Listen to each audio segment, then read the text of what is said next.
Good morning dear students. मैं doctor Dheeraj Bakolia, associate professor political science, government Lohia college Churu. अपन भारत के संवैधानिक विकास पर बात कर रहे हैं और चल रहे हैं भारत शासन अधिनियम 1935। भारत शासन अधिनियम 1935 के मामले में इससे पहले एक वीडियो हो रहा है, ये तो इसका दूसरा भाग होगा।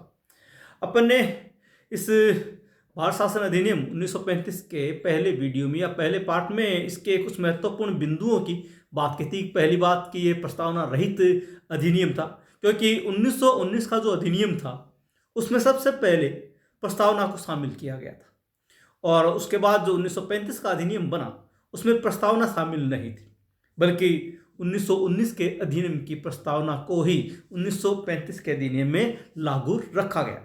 ये अब तक का सबसे लंबा अधिनियम था, यानी कि भारतीय शासन को नियंत्रित करने के लिए ब्रिटिश शासन के द्वारा जितने भी प्रकार के अधिनियम बनाए गए उनमें अब तक का सबसे लंबा अधिनियम था।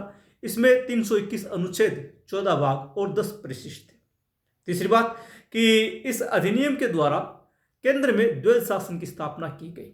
जैसे कि 1919 का अधिनियम था उसमें प्रांतों में द्वैध शासन की स्थापना की गई थी, और इस अधिनियम में प्रांतों में द्वैध शासन की व्यवस्था को समाप्त किया गया और केंद्र में द्वैध शासन की व्यवस्था लागू की गई। और इसमें द्वैध शासन का मतलब था कि जो प्रशासन के विषय थे संघीय प्रशासन के, क्योंकि ये केंद्र में लागू किया गया था, उनको दो भागों में बांटा गया, आरक्षित और हस्तांतरित। इसको द्वैध शासन कहा गया। फिर प्रांतीय विधानमंडलों का विस्तार किया गया, यानी कि जो प्रांतीय विधानमंडल थे उनमें सदस्य संख्या में बढ़ोतरी की गई। इस अधिनियम के द्वारा 6 प्रांत ऐसे थे जिसमें बंगाल, बिहार, बंबई, मद्रास, संघ प्रांत और असम, इनमें तो द्विसदनीय व्यवस्थापिका की स्थापना की गई, जो कि बाकी 5 राज्य थे उनमें एक सदनीय विधानमंडल स्थापित किए गए और इनका कार्यकाल भी निर्धारित किया गया। जो सदस्य संख्या थी, असम में 108, उत्तर पश्चिम सीमा प्रांत में 50, उड़ीसा में 60, सिंध में 60, मध्य प्रांत में 112, बिहार में 152, पंजाब में 175, बंबई में 175, मद्रास में 215, संयुक्त प्रांत में 228 और बंगाल में 250 ये विधानसभा के सदस्यों की संख्या का निर्धारण किया गया। इसमें केंद्रीय व्यवस्थापिका यानी कि केंद्रीय विधानमंडल में भी परिवर्तन किया गया और केंद्रीय विधानमंडल द्विसदनीय विधानमंडल रही। इसमें जो उच्च सदन था उसको राज्य परिषद का नाम दिया गया और निम्न सदन को संघीय सभा यहाँ पर कहा गया।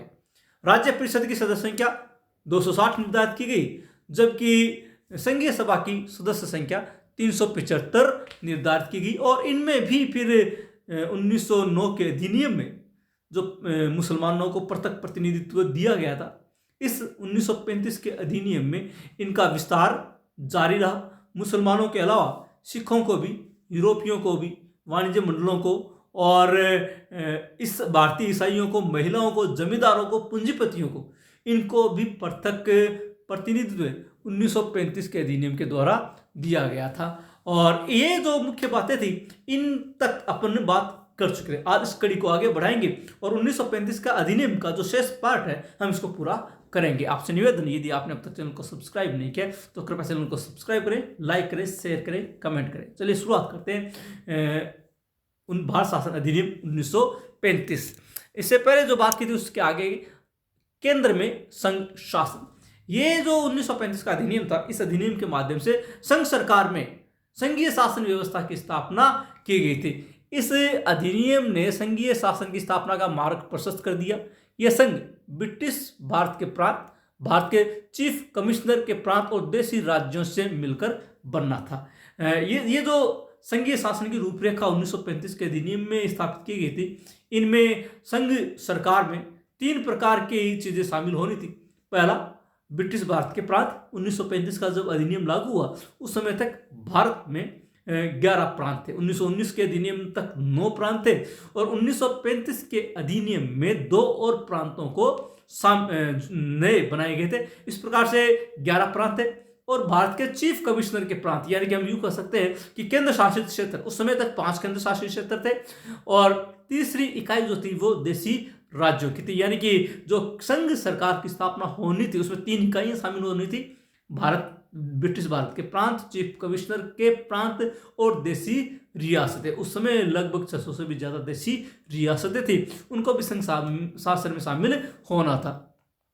संघ शासन के लिए ब्रिटिश भारत के प्रांत और चीफ कमिश्नर के प्रांत की सदस्यता अनिवार्य थी। देखिए इस संघ शासन की रूपरेखा को समझिए कि जो संघीय शासन व्यवस्था स्थापित की जा रही थी उसमें यह कहा गया था कि इस संघ शासन में 2 इकाइयां अनिवार्य रूप से शामिल होगी।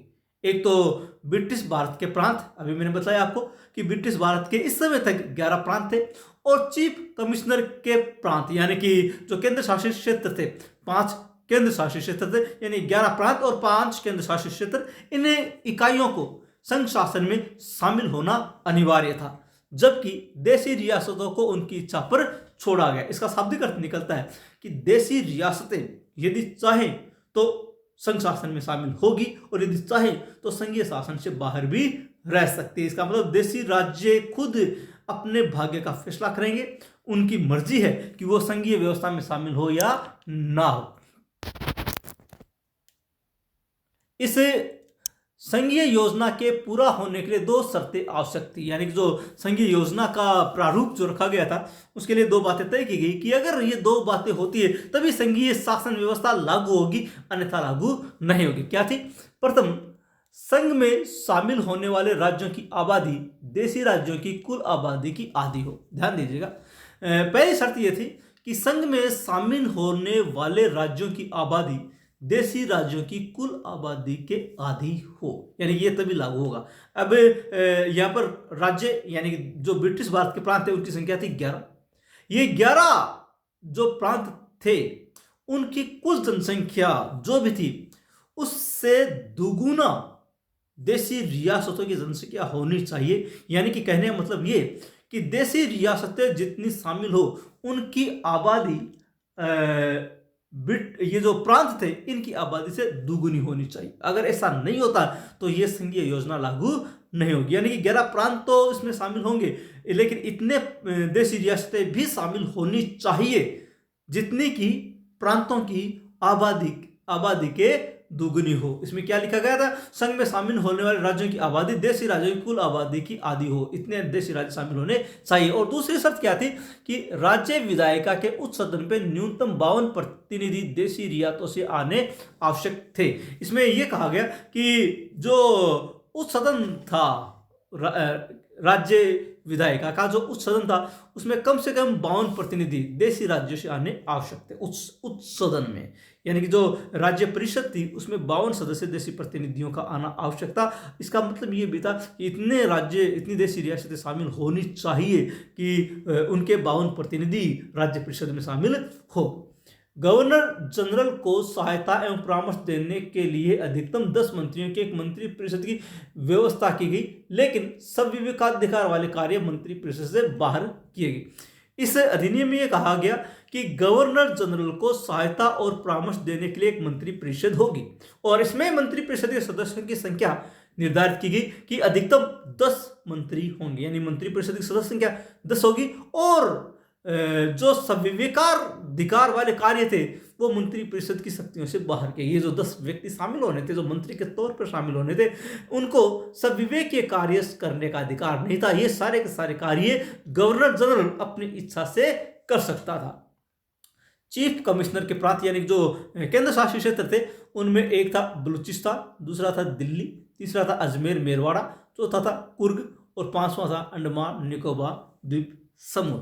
बलूचिस्तान जो वर्तमान में पाकिस्तान में है, दिल्ली, अजमेर मेरवाड़ा जो वर्तमान में राजस्थान में, कुर्ग जो वर्तमान में कर्नाटका में है और अंडमान निकोबार द्वीप समूह जो आज भी केंद्र शासित क्षेत्र है। ये 5 चीफ कमिश्नर के प्रांत थे जो क्या बोलते हैं इसको केंद्र शासित क्षेत्र के रूप में माने गए।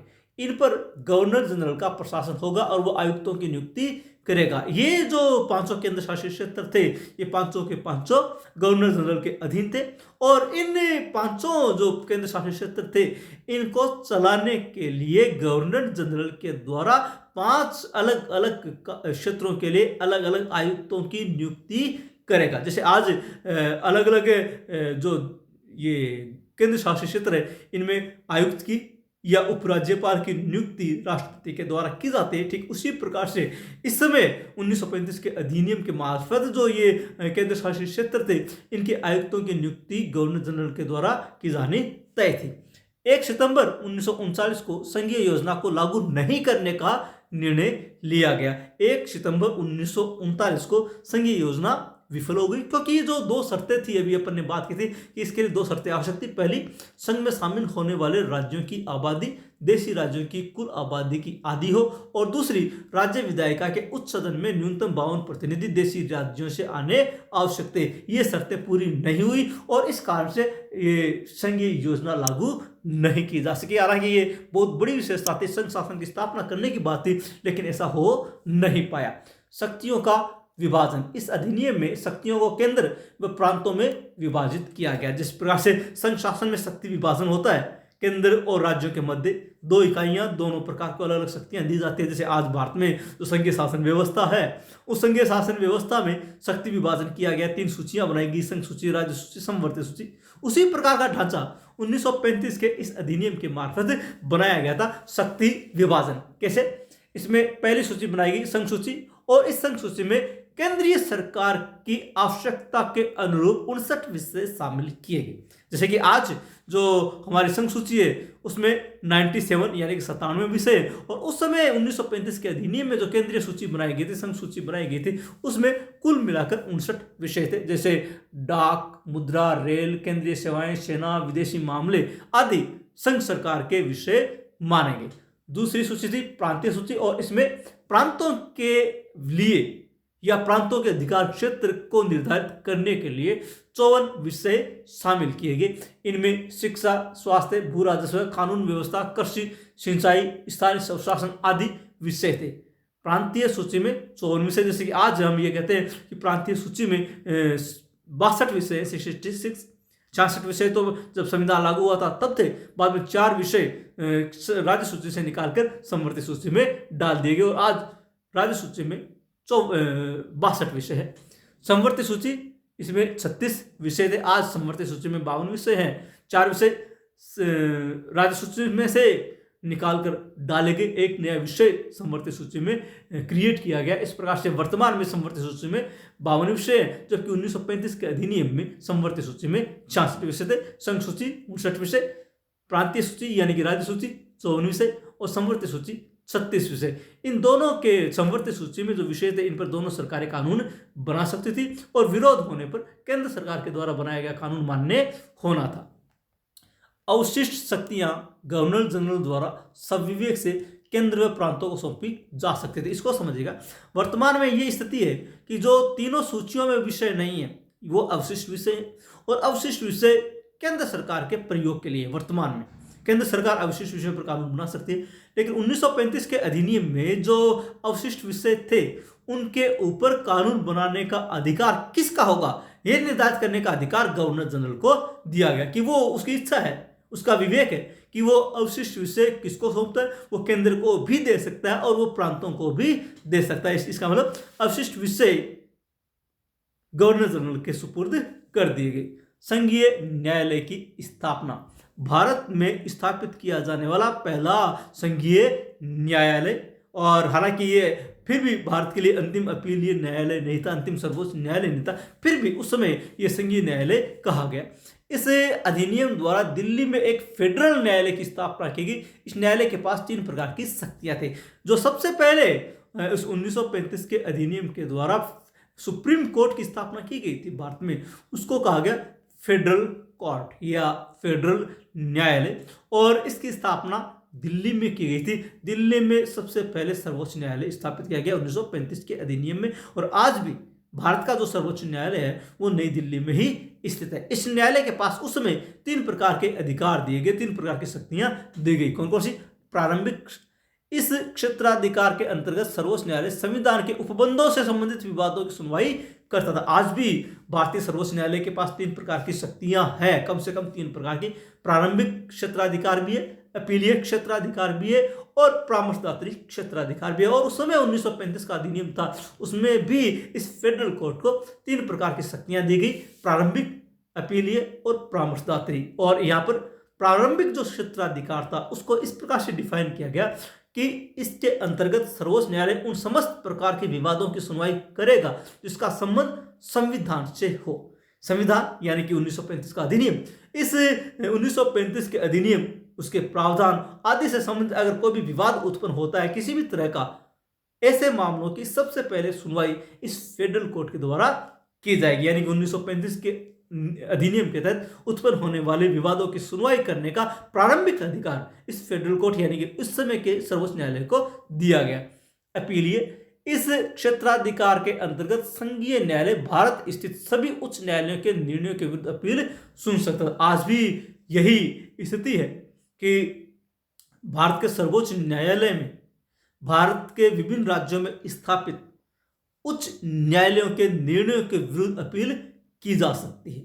इस 1935 के अधिनियम के मार्फत जो सर्वोच्च न्यायालय स्थापित किया गया था, जो फेडरल कोर्ट स्थापित किया गया था, उसमें भी यही कहा गया कि ये अपीलीय क्षेत्राधिकार के अंतर्गत उन समस्त प्रकार के विवादों की सुनवाई करेगा जिसका निर्णय भारत में स्थित उच्च न्यायालयों के द्वारा दिया गया। यानी कि उच्च न्यायालय यदि कोई निर्णय देता है तो उस निर्णय के विरुद्ध अपील जो है वो सर्वोच्च न्यायालय में की जा सकती है। संघीय न्यायालय को सिविल और दांडिक मामलों में अपीलीय अधिकारिता नहीं दी गई, केवल दीवानी मामलों में दी गई। ये एक विशेष तथ्य याद रखिएगा। हालांकि आज का जो भारत का सर्वोच्च न्यायालय है उसको सभी प्रकार के मामलों में अपीलीय अधिकारिता प्राप्त है, चाहे वो सिविल मामला हो, चाहे वो दांडिक मामला हो, चाहे वो दीवानी मामला हो।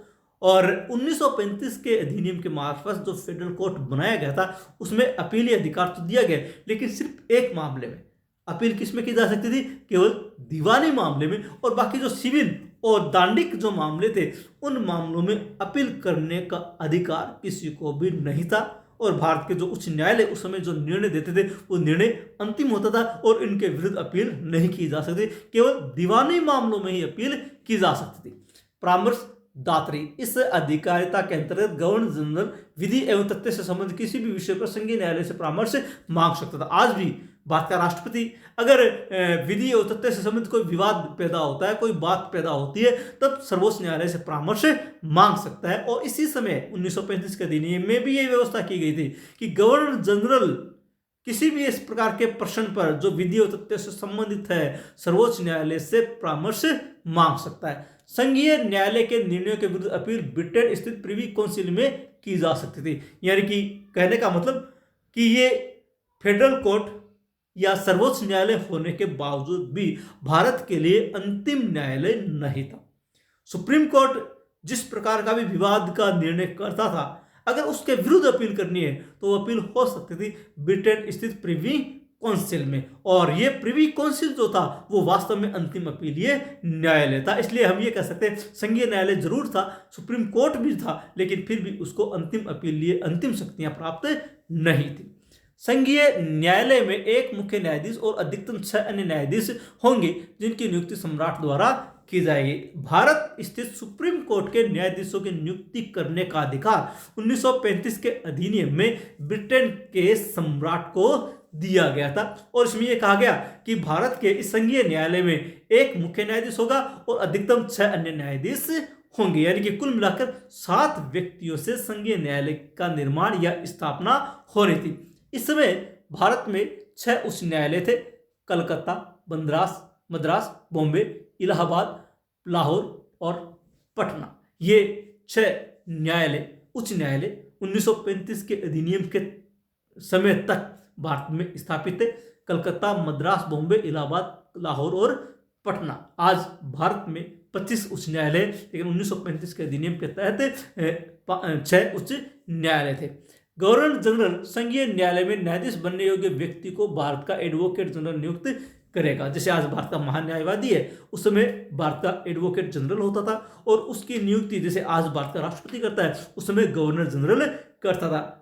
वो व्यक्ति जो एडवोकेट जनरल नियुक्त होने के लिए पात्र होगा उसके लिए यह तय किया गया कि वही व्यक्ति पात्र माना जाएगा जो सुप्रीम कोर्ट में न्यायाधीश बनने के योग्य है। यानी कि सुप्रीम कोर्ट के न्यायाधीश के लिए जो योग्यता थी वही भारत के एडवोकेट जनरल के लिए योग्यता रखी गई। प्रांतीय स्वायत्तता। इस सुधार कानून की एक विशेषता प्रांतों में द्वैध शासन समाप्त कर प्रांतीय स्वायत्तता को स्वीकार करना था। अभी मैंने आपको कहा कि इस अधिनियम के द्वारा केंद्र में द्वैध शासन व्यवस्था स्थापित की गई और प्रांतों में द्वैध शासन व्यवस्था समाप्त कर दी। द्वैध शासन का मतलब था कि प्रांतों के विषयों को दो भागों में बांटकर दो अलग अलग व्यक्तियों के द्वारा अलग अलग जिम्मेदारी के माध्यम से कार्य किया जाना।